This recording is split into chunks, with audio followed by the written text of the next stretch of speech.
In fact, in average healthy people, 1 in 133 have the celiac disease. A gluten-free diet is primarily used to treat this disease. Celiac disease is an inherited autoimmune disorder. When a person who has celiac disease consumes gluten, the individual immune system responds by attacking the small intestine and inhibiting the absorption of important nutrients into the body. Take the example of the United States. Celiac disease affects 1% of Americans. It would fill 4,400 Boeing 747 airplanes. At least 1 in 100 people in the UK and in Europe is affected by celiac disease. However, only about 24% of people with the condition are clinically diagnosed.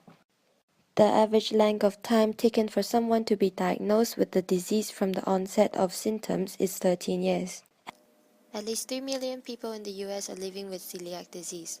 97 of them are undiagnosed. Undiagnosed and untreated, celiac disease can lead to the development of other autoimmune disorders, as well as osteoporosis, infertility, neurological condition, and in rare cases, cancer. There is no cure for celiac disease conditions.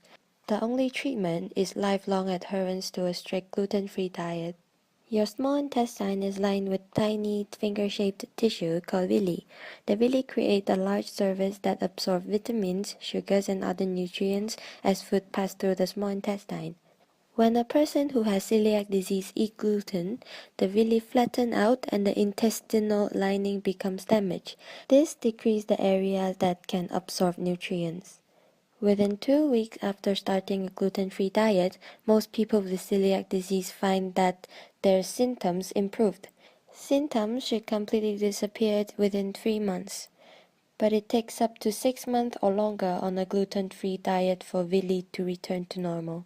If children with celiac disease consume gluten, they may be affected by delayed growth, as they did not absorb needed nutrients, imbalance of minerals, chemicals, and vitamins, and tumor. As children who have celiac disease grow into adulthood, they may be at a slight increased risk of getting cancer. As a large population rise their awareness to gluten-free products, the gluten-free foods market have seen dramatic growth over the past decades. Gluten-free food market is estimated to reach sales of $8.8 billion in 2014, representing an increase of 63% from 2012. Gluten-free snack increased 163% from 2012 to 2014, reaching sales of $2.8 billion. Meanwhile, the meat alternative segment reached $1.6 billion in 2014, a 14% increase from 2012 to 2014. The size of gluten-free market is expected to double in the next 10 years. Created using Powtoon.